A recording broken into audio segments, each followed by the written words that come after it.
Thanks to Grant for getting us all awake on this Saturday morning on Live from the Heartland. That was the New Pornographers and Brill Bruisers, and before that, Live from the Heartland's favorite group, Twin Peaks, with their version of Making Breakfast. Certainly appropriate for a Saturday morning. We are going to move from mayoral politics to actually issues related to mayoral politics, talking with a leading award-winning investigative reporter for the Chicago Reporter, Angela Caputo.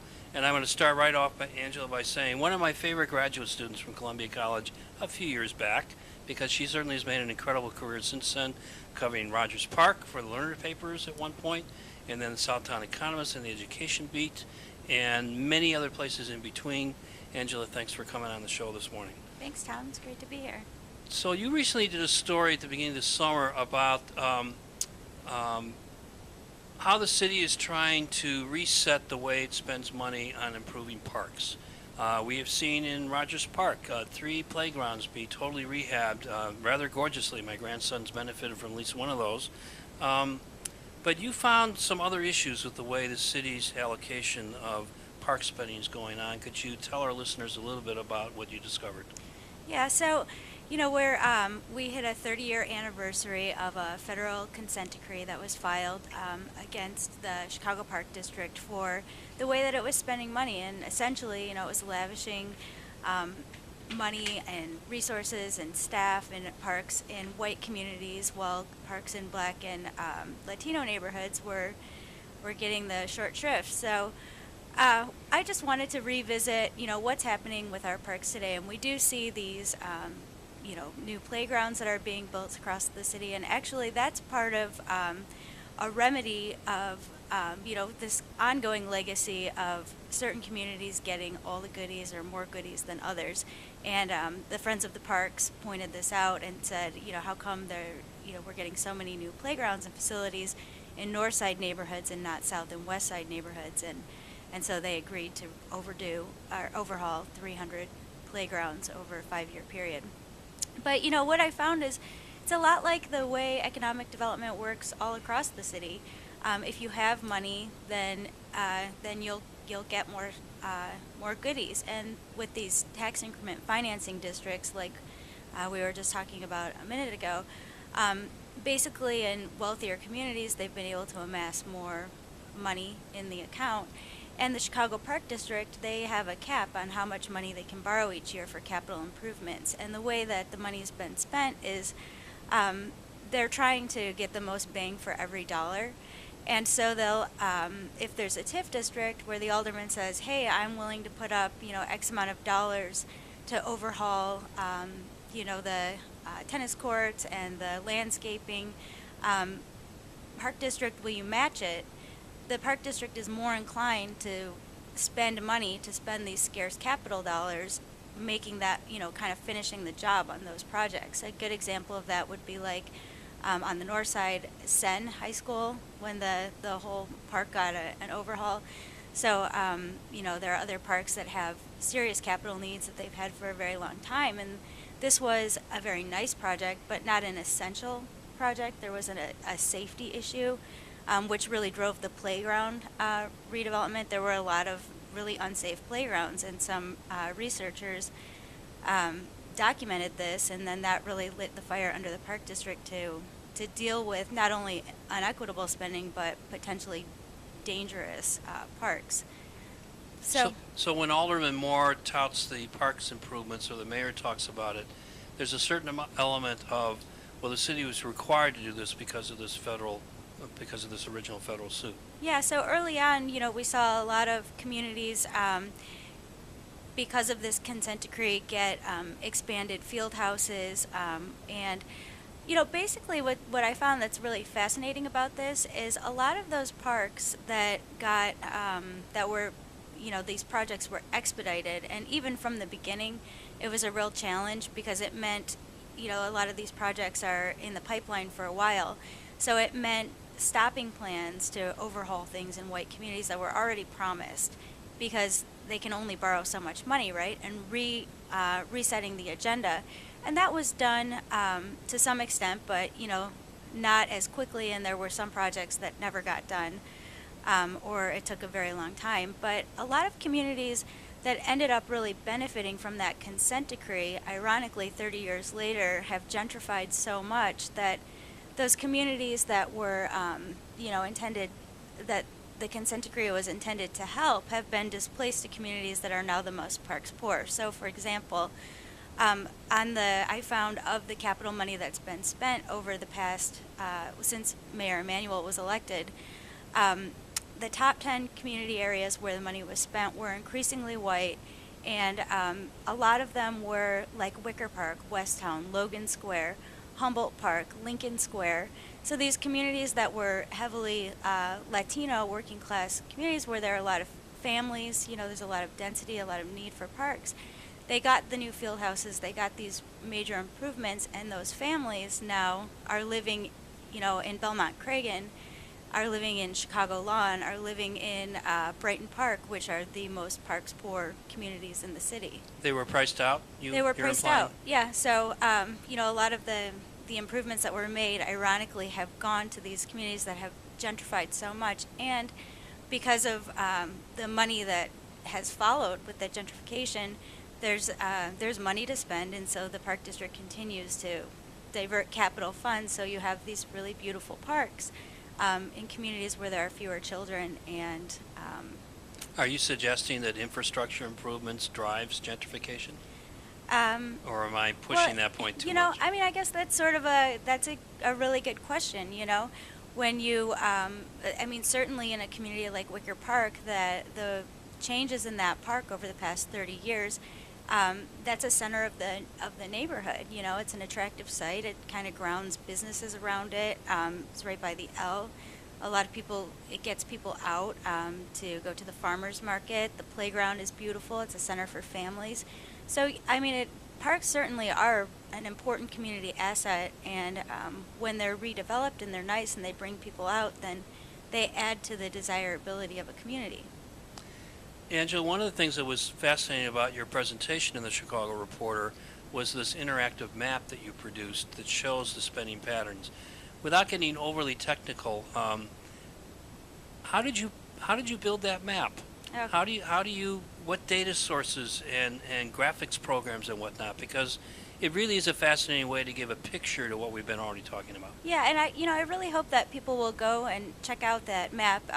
It's embedded in the article "Leveling the Playing Field" at ChicagoReporter.com. But you can click through and find where does your community rank in terms of per capita spending. How much is being spent per capita? Where do you rank in in operating budgets within each park? So without getting too technical, basically what I did was I converted budgets to Excel, and I mapped them, and I figured out how much is being spent on programs and on staff and supplies, capital spending, and then I looked up I matched the race to the community, and I matched to the community area, and created this map, which is like something that I don't think has been done before. But I found that there are communities across the city that are at the bottom end of per capita spending, and I hope that as community activists and neighborhood folks are looking for parks improvements, they can go to that tool and use it as a way to say to the park district, hey, our community really is not getting the same investment that other neighborhoods is getting, and that it can be a powerful data source. I had meant to check the numbers at least for Rogers Park and West Ridge, and forgot to do that this morning with my pokey home internet connection. How has the park district reacted, or elected officials reacted to your story? Well, one thing that I've heard from elected officials is they've talked about the irony of, like I said, a lot of these capital improvements are a long time in the works, and people have worked really hard for neighborhood improvements, like Ray Colon, the alderman over in Logan Square, for example. He said, he's a neighborhood guy. He's a former park district official. He said these improvements that have been made were really driven by people before they moved into the neighborhood. But now you've got these squeaky wheels with, more money, more clout, and just like a different way of putting pressure on the park district. You have like urban planners from neighborhoods who are coming up with their own plans for how parks could be improved. And so once you start getting, people with that kind of a know-how advocating for their park, it expedites things. But he said a lot of this is stuff that people in my neighborhood wanted 15, 20 years ago, have been working for. And yeah, it is sad that they're being moved out. I mean, that Logan Square community, I was amazed to see in the census data, it's one of the communities that's lost the most people over time. So here it feels like this really vibrant community in a different way because there are so many storefronts filled in with restaurants. But really, there's been a big population loss, and a lot of that is, the sort of kids who rely on those parks programs. And, just to take a step back, the reason that I really went into this story is being a parent in the city. I recognize how important those park districts programs are. To have that sort of after-school programming and summer programming is critical, for families. For myself, I mean, I love my park district employees in my neighborhood. I'm so grateful for them. And it's affordable. It's less affordable for some people, but the park district will, waive fees and try to get people into programs, open doors to kids. And it's such an important asset that we have in the city, and it's so unique. And I just wanted to see, who's really, is everybody benefiting from the parks like I am in my neighborhood? And I found, unfortunately, it's not the case.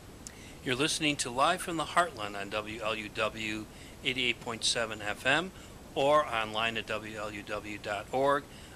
I'm Tom Clark, your host this week. I'm talking with Angela Caputo, who's a leading reporter for the Chicago Reporter, and we've been talking about parks, but I'm going to move on to some other issues because Angela's a pretty enterprising reporter and has covered a number of critical issues that we ought to be having on the agenda, I think, as we move into a mayoral election season, as well as a lot of new aldermanic faces that are going to be vying for office. Some other news this week had the City Council looking for new oversight over the Chicago Housing Authority, and it really is a result of a story that you worked on a couple of years ago. Can you talk about unused vouchers? Yeah, I mean, so the vouchers are one piece of like this bigger story about how the Chicago Housing Authority has been. So back in 2000, the Chicago Housing Authority had agreed to deregulate the agency under this moving to work agreement. And essentially it means that the CHA gets a lump sum payment every year. And so they have to get approval from HUD to do certain things within it, but it's been very loose, the oversight. And as the plan for transformation has gone on, tearing down and overhauling public housing and replacing it, which has been very slow, they've also they've not refilled the units. So people will move out, people will die, and which is natural. Not everyone who lives in public housing lives there forever. It's a transitional housing for many. So these units, these have just piled up, these empty units or these vacant lots where, we tore down public housing and it has not been replaced. The CHA continues to collect full payment for those units and has for, a decade in some cases. And then the idea was that they would transition to more vouchers. So this would be a temporary solution. People would go into the voucher, with a voucher, would go into the private rental market. And then also, there was a voucher program before this. So again, you have like new people who are coming into the system and applying for the voucher. But they've been just hoarding this cash. It was $13,000 according to the Chicago Housing Initiatives, and the Center for Tax and Budget Accountability recently did a report. So you think about that as like thousands of families, the money is there. The CHA is sitting on it, and HUD hasn't really, pushed them on this. And so it seems like there's perhaps the CHA is starting to feel the heat on this. But I don't know how much of it is. I guess it remains to be seen what kind of action they take. For example, last week they put out on the eve of this ordinance being passed, where some housing activists have asked the aldermen to step in and oversee the Chicago Housing Authority and really set up some tangible goals for transparency, for replacing units. The Chicago Housing Authority sent out this press release that they would be submitting quarterly reports. And so then I responded back to the press person, and I was like, wow, where's the report? And he said, oh, it's coming. And I said, when? He said, quarterly. I was like, he said, well, that could be October, November, December. So it's sort of like, are they trying to get ahead of, this pressure? Or are they really trying to come up with a plan to start getting more active because they're feeling the heat? But, just to take a step back, in this economic crisis that we had in the city, right, where buildings slowed down, there were more people in need. The Chicago Housing Authority is sitting on hundreds of millions of dollars. We talk about the TIF money, right, this pot of money. The CHA has this the number is somewhere around $350 million dollars that they're just Not sitting. chump change. Yeah, not chump change. And so that could be, this is housing, economic, urban development money that could be used in our city that's really, we need some urban development in a lot of communities. And so it remains to be seen when the CHA will start spending it, but when you look back on it, you think, wow, what a huge missed opportunity to use that money to, really revitalize our city. Another recent story looked at the impact of the housing recession on certain neighborhoods, the use of neighborhood stabilization monies. You found $600,000 homes in Albany Park being developed as affordable housing. That may have been one extreme example, but can you tell our listeners a little bit about your look at how the city was trying to respond, particularly in Chicago Lawn and impacted neighborhoods because of the foreclosure crisis, how they were attempting to respond to those kind of issues? Yeah, this story was, so we did this piece that, I encourage people to read. It was, we basically dug in on a block in Chicago Lawn that's been just, taken to its knees over the foreclosure crisis. And there's some really interesting things going on there. Community development experts say this problem is so big, really what you have to do is go block by block and throw everything you have at it and then try to move on to the next block to start healing communities that, basically every real estate values are based on comps. So if on this block in Chicago Lawn, for example, 6200 block of South Fairfield, God, if I remember correctly, there are 16 homes on the block, and there are only four that are not next to a vacant property, in foreclosure, or the homeowner's underwater, and one of them is a rectory. And that's the old St. Rita Church. And so this neighborhood stabilization money was $190 million that came into the city, and it was never enough to really put a dent in the crisis, but it was money that was available. And so what I just looked into where it was being spent and how much was being spent, and what I found was that it follows the same development strategy that we see with the parks, for example. It's communities. Basically, the city tried to spend money in these kind of buffer areas, so like Albany Park or Logan Square, on the western edge, where there's a lot of gentrification, and you have a very healthy community, and then, it's next to one where they'd like to see that, that growth extended, right? And so I found these properties that were rehabbed for, like, this extreme example was the $600,000 one in Albany Park, but there were others, 2 flats that were done for $400,000 and $500,000 in single-family homes. And then when I asked, why was it done this way, the response was, and a lot of them had like granite countertops and fancy finishes, and it was, well, we have to be competitive in the market that we're rehabbing. And it just sort of blows your mind because you think, wow, here's this money that's supposed to go to stabilize the hardest hit neighborhoods, and it's going to communities that command stainless steel and granite countertops. But, that's the way our city goes. So you've already begun to make the connections between the way money is spent on parks, the way money is spent with public housing or not, as the case may be, neighborhood stabilization. As a reporter who's been at this now for a while, What do you hope happens when these articles come out? Do you get frustrated that the world has not shifted when you do your next interactive map that gives people vital facts and information? What are you hoping people do with what you've discovered? Well, I think that the point of the Chicago Reporter is to look at, issues of equality and to look along racial lines, and we do it through numbers. And ideally, what I hope is like with the Park District map, that we're offering information, data that can be used to drive decisions, right? We want to inform the way decisions are made and inform the people who are making the decisions, but we also want to give people at the grassroots level these tools, these numbers, so that they can say, hey, this isn't just something that we're making up in our mind. We're not just feeling slighted. The numbers show we are. So that's what I hope. I hope that people will come to us and use that data and use the research to improve their own communities. Do you have a favorite success story where you can see some impact as a result of your reporting? Well, one that comes to mind that I'm really, I just really loved doing the story, and it was about a 17-year-old kid on the west side of Chicago, Jamarco Baldwin, and just a sweet kid. His mom was doing, what she thought was right. She moved him into a charter high school. That was a total disaster. Then moved him back to Marshall High School because she realized her neighborhood school is probably a better option.